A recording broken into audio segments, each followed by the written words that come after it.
welcome to this week's AstroloCAST. This cast is going to take you from the 10th of November to the 17th of November, and we are going to be uncovering some of the most incredible intuitive energy that we have seen in a very long time. It is so important to make sure that we are balanced and we are aligned and that we know what's coming, because remember, knowledge is power, so stay tuned.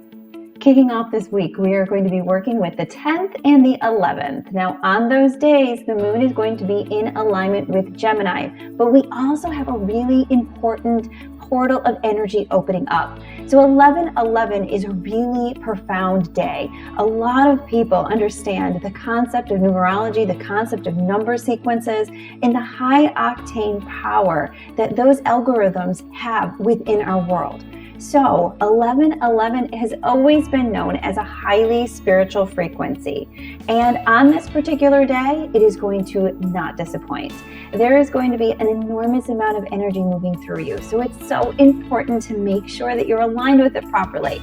Because if you're not, you have to sort of picture it like if you're an electrical current and you meet something that's a conductor versus something that is not a conductor. So if you take an electrical current and you put it in something like water, it spreads like wildfire and expands. But if you take electrical current and you put it up against something like dirt or the ground, then it dissipates and it can't enter in and move through the way it needs to. So that is why it is important to make sure that your frequency is up and ready to go for these days. And I'm going to give you some tips on how to do that in just a bit. Also, we're going to be in Gemini. So what that's going to mean is where there's going to be a lot of throat energy coming through.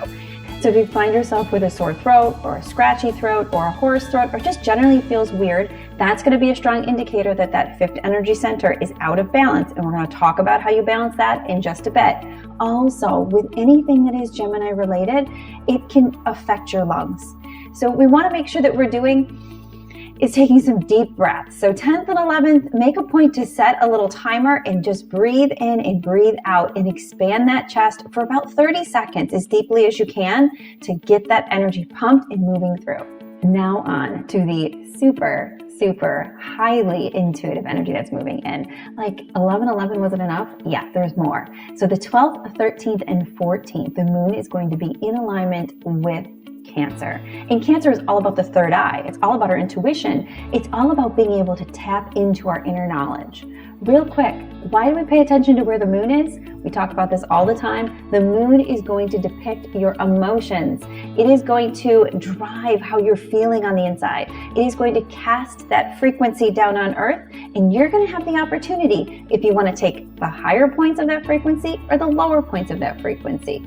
So depending on how you let your emotions run are going to determine whether or not your energy is expanded enough for you to really attune to this energy coming in and really be part of the solution and part of the collective moving forward. So what we can expect whenever Cancer is in alignment is, of course, an enormous amount of intuitive energy moving through. That comes hand in hand. But also, Cancer tends to be a little bit moody. Sorry. So a lot of emotions can come up, a lot of energy that you don't expect, a lot of things that you thought you were over can sort of burst onto the scene. So if you find yourself crying while you're driving around, or you find yourself just wanting to burst into tears watching a commercial, totally normal for this phase. Your objective is to not go down that road of sadness and keep building from it. Your objective is to catch that narrative beginning in your mind and switch it to something positive.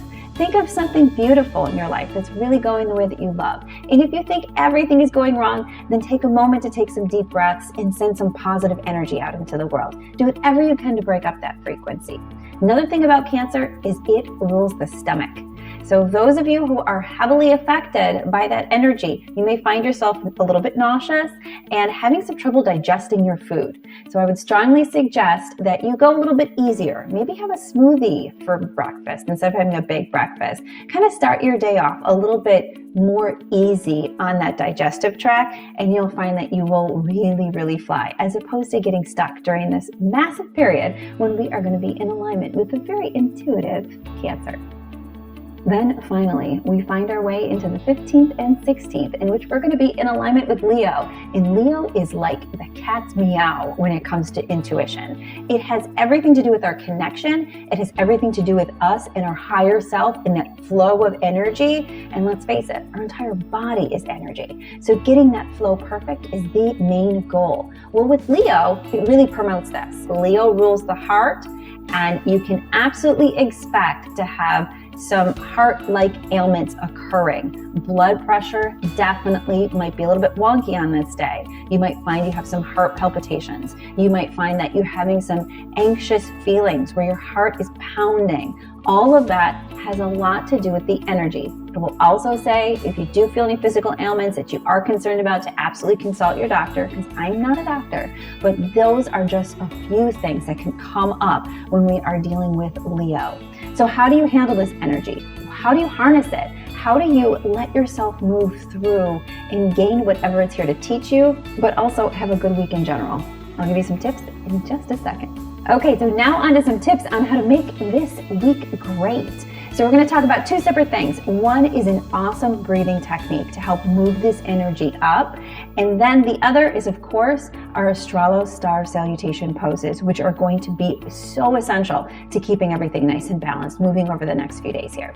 So first, we're going to work on a breathing technique. Now we're going to be in the throat, the third eye, and the crown for all of this week. So what we want to do is take a moment to breathe in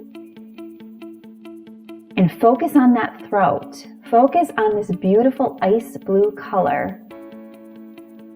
And then as you breathe in, continue to watch that ice blue color move all the way up to the top of your crown and then release out. So we're going to be focusing here to here on this breath. What we're doing is we're allowing a free passageway to move through. So taking a deep breath, moving that ice blue color all the way up from our throat to the top of our head. That's going to be perfect to keeping that channel nice and balanced and open. Also, we have our AstroloYOGA poses for this month. Now, real quick, why are these poses important?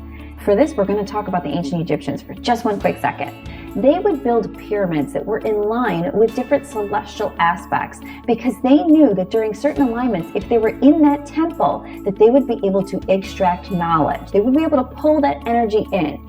That is what you're doing with your body when you use some of the star salutation poses. You're literally taking your body, you're turning it into a temple, and you're allowing that energy to flow in the way it was intended, unobstructed, without any blockages getting in the way. So if you take a peek at your screen, you are going to see the AstroloYOGA poses for not only Gemini, also Cancer, and Leo. Those three poses are the best suggestion that you can have to keeping yourself nice and balanced, building that temple properly, aligning those frequencies within your meridian the way they were supposed to be, and just allowing this energy to settle in will be huge. Now couple this with that breath we were talking about, so going into any one of these positions and then taking that breath that we were just discussing from the throat to the crown is going to be incredible. So putting those together, you are going to be flying and you're going to feel awesome this week as we harness in this new light coming in. It is time. Thank you so much for watching, and please do not forget to hit subscribe and of course the notification bell so that you can always be up to date on all the energy that's helping you move forward week to week. My name is Jill Grace, and I'll see you next week.